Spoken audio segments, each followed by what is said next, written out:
Tinuruan nung nanay mo yung mga bata na sabi nila wag sila sa akin sasama dahil sinabi ng nanay mo wala akong kwentang inamalandi. Yun ang salita ng nanay mo dyan sa mga anak ko. Saka sir, pinuhusan ako ng gasolina yan sir, na sinunog. Tignan nyo nga po sir, kung pinuhusan ko man po siya sir, sa katawan po at sa mukha po sana ang tama niya po sir. Nanguha po siya ng gasolina sir. Siya po ang nanguha ng gasolina sa may motor at susunugin niya daw po lahat.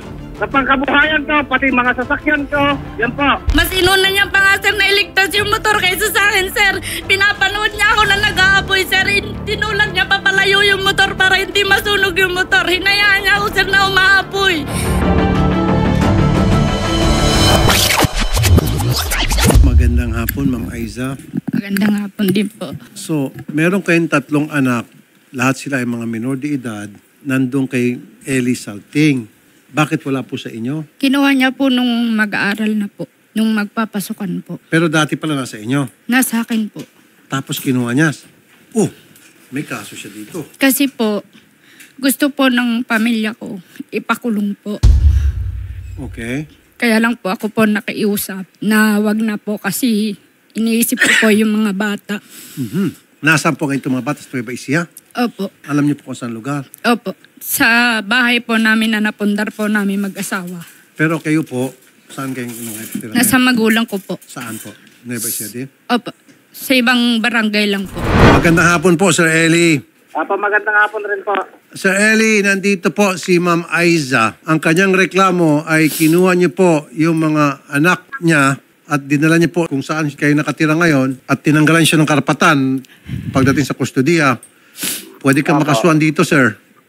Opo, sir. Unang-una, hindi kayo kasal. Pangalawa, mga minor de edad ito. Opo, Pangatlo, sir. pwedeng kasuhan ka dito ng kidnapping. Opo, sir. Opo. O, isusoli mo yung bata. Di ba, sir? Sir, pwede po rin po bang magpaliwanag din po? Opo, sir. Of course, sir.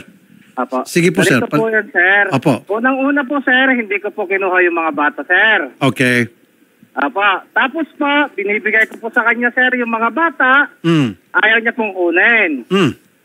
Binibigyan ko pa po siya ng 120,000 dahil sabi niya po wala siya pong ibubuhay sa bata. Binibigyan ko pa po ng pera, sir. Harap-harapan po yung mga anak ko.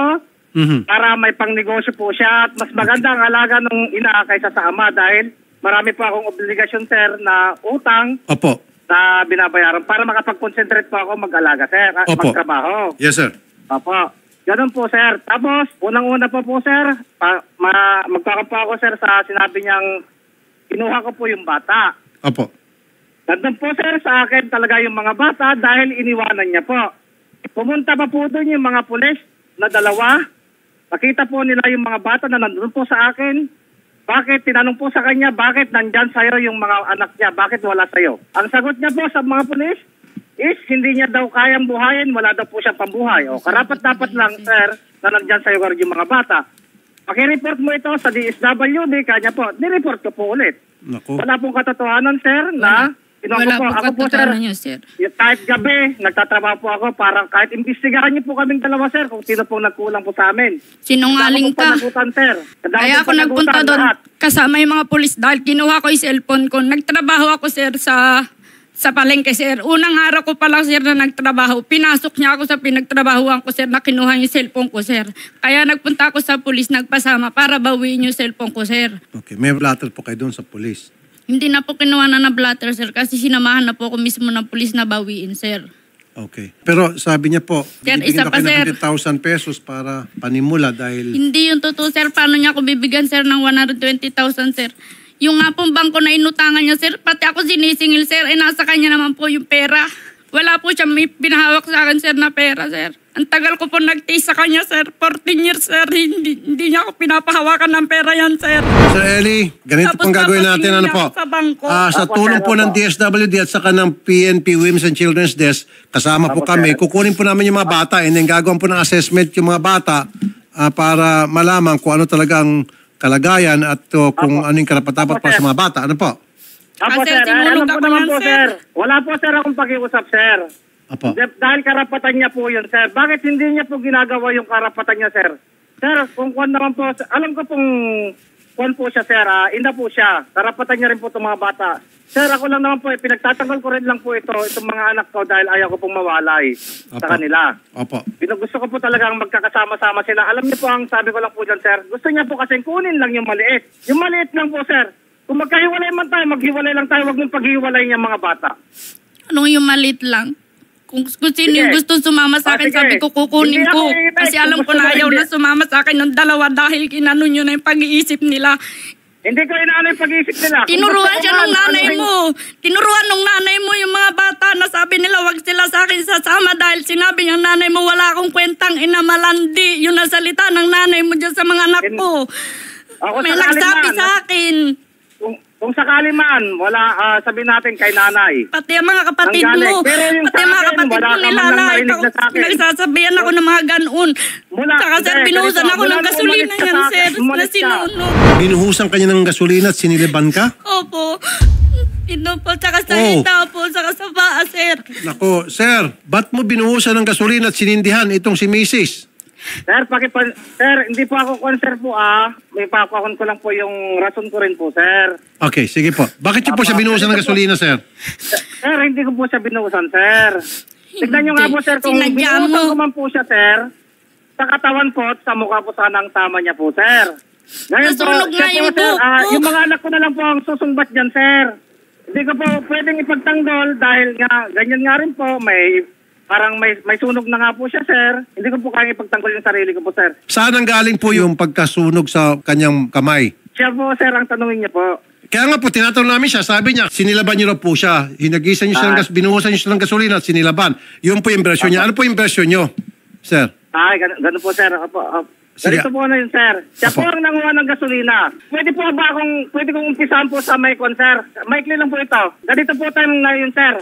Nanguha pa ako ng 2 tao ko sa bundok, sa bahay po namin doon, at gusto ko na po siyang iwanan. Ngayon naman po, sir, ang kinuwang ko naman po, nanguha po siya ng gasolina, pinabibili niya pa po ng posporo yung anak ko, hindi po siya bumili. Nanguha Hindi po yun, siya ng sir. flies, Hindi nanguha ako po siya ng nagbutos na gasolina. bumili ng sa may puspuro, motor. sir. Siya yung Sa may may motor lighter, po. sir, kasi siya yung nagsisigarilyo.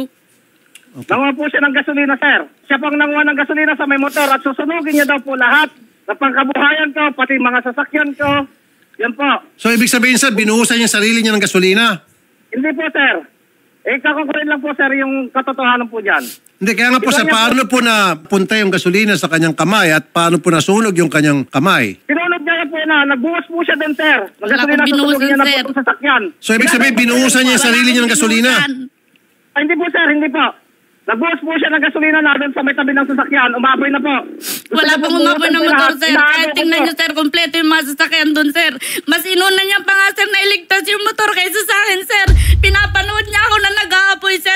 Tinulang niya papalayo yung motor para hindi masunog yung motor. Hinayaan niya ako, sir, na umaapoy. Mag-isa kong pinatay yung apoy, sir. Hindi niyo po siya dinimanda? Iniisip ko po yung mga anak ko, sir, kaya hindi ko na po dinimanda, sir. Tapos, sir, lumayo na lang ako, sir.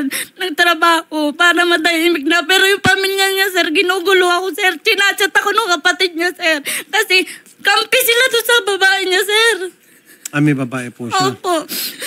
Tapos nung sabi niya, sir, umaga niya ako sinunog, sir. Gabi na nila ako dinalang ospital, sir. Oh, Alas 9 ng umaga, sir. so habang Alas 5 na ng hapon nila ako dinala ng ospital, sir, nung nanay niya, sir. nandun ka lang sa bahay, tinitiis mo yung Pinuhat sugat. niya ako, sir. Papasok sa loob ng bahay, sir. Tapos sabi ko Wala po, po dumating na ambulansya. wala po. Wala po tumawag ng barangay. Wala po. Sabi ko po, tawagan po nila yung ate ko. Sabi ko po doon sa mga anak ko, tawagan po nila yung ate ko. Pero sadly, tapon niya doon sa mga bata. Walang tatawag. Sabi niya Ma'am, po, gusto niyo po idemanda natin siya? Tuluyan natin? Tutulong po kami. gusto ko naman kasi noon, sir, nakipag-ayos na ako, sir. Para doon sa mga bata na lang, sir. Sana. Makipagbalikan? Hindi, sir. Magtulong nga kami doon sa pagpapalaki ng mga bata, sir. Yes po. Kaso, Yes po. Pwede po yun. kaso, sir, hindi ako tinitigilan ng pamilya niya, sir. Yung kapatid niya, sir. Chat Hindi, kaya nga, sa akin, ma'am. pati yung babae niya. Kaya nga ma'am, ilalapit natin sa mga kinaukulan. Yung pong una, yung mga bata mapupunta sa'yo. Tapos pangalawa, yung sa suporta na dapat niya ibigay sa mga bata. Pangatlo, kung gusto niyo po siya idemanda, kami po ay handang tumulong sa inyo. sa lahat ng bagay na para masampulan po ito. Sir Danilo, hingi po kami ng tulong tungkol po dito sa 3 minor de edad na anak ni Ma'am Aiza. Hindi po sila kasal nitong si Eli Salting. Nandun po kay Eli Salting at marami pong reklamo itong si Ma'am. So, patulong po kami. Pupunta kami dyan kasama siguro yung PNP para kunin po yung mga bata, ibigay po kay Ma'am. Ano po? Mas maganda kung sa nanay. Tapos siguro sa mga support. Paano po magtulong sa suporta? Yes, sir. Yes, sir. Opo. Galing na po sila dito, sir. Yung mga yan, mapabalik-balik ng kliyente namin yan, mga yan, sir. Opo. Kaya lang, nung huling pag-uusap namin, kasi pabalik-balik sila, sabi ko sa kanila, tagapamagitan lang ako. Opo. Ngayon, kung ayaw niyong magkasundo, magkorte na kayo kako kasi hindi ko, yung lalaki po ayaw nang ibigay. Siyempre, alam ko naman na karapatan po nung ina yan kasi hindi sila kasal. Saka mayroon pang 4 years old. Opo. Ayaw pumayag ng lalaki na ibigay. Ayaw daw niya maghiwa-hiwalay yung magkakapatid. Sabi ko, kung ayaw niyo paayos sa dito, pabalik-balik na kayo dito kako, magkorte na kayo. Major Danilo Liberato Jr., Chief of Police ng Lupao, Nueva Ecija. Magandang hapon po, Major. Major, meron kayong Women's and Children's Desk dyan? Yes, sir. Opo, Major, pupunta kami dyan. Isama niyo po yung head ng Women's and Children's Desk. Kunin po natin itong mga minor de edad na nandun po sa kustodiya ng isang Eli Salting. Puro mga minor po ito. At ito pong si nanay, nandito sa amin, hindi sila kasal. Kukunin po natin dahil hindi po conducive para sa environment ng bata na nandun sila dun sa tatay na para sa kay Mrs. Marami pong atraso ito. So magtulungan po tayo, makuha po yung bata. Ano po, Major? Yes, sir. Yes, sir. Magandang hapon po. Thank you po, Major. Salamat po, Mr. Danilo Hakang, sir. Thank you po. Yes, sir. Maraming salamat din po, Senator. Major, salamat po. Darating po kami dyan, Major. Yes po, welcome po. Thank you. Sir Eli, Apo. darating kami dyan kasama yung mga police, Women's and Children's Desk. Kukunin po namin yung mga bata sa iyo. Ano po? Sir, ala na po ba rin na po ako magiging karapatan po doon, sir? Sir, may karapatan kayong dumalo sa bata, pero sa ngayon, ang kustodiya dapat mapupunta sa nanay, especially na hindi po kayo kasal. Una. Opo, sir, opo. Pangalawa, siyempre, palagi dapat sa nanay ang mga bata, especially the fact na sila po yung mga minor. Opo, yun nga po, sir, ang sinabi ko And po. siyempre, sir, may karapatan kayo sa, kung tawagin visiting rights, meron kayo niyan. Hindi namin ipagkakaisa yan. Pero sa ngayon, whether you like it or not, dapat yung mga bata mapunta kay nanay. At yan po'y partida pa lamang sapagkat hindi ka pa ididimanda ni nanay. Should nanay decide to file a case against you in the future, we will be more than happy na kayo po'y kakasuhan at kayo po'y makulong sa pinanggagawa nyo kay nanay. Opo, sir, opo. Salamat po. Sige po, darating po kami dyan. Magandang hapon po.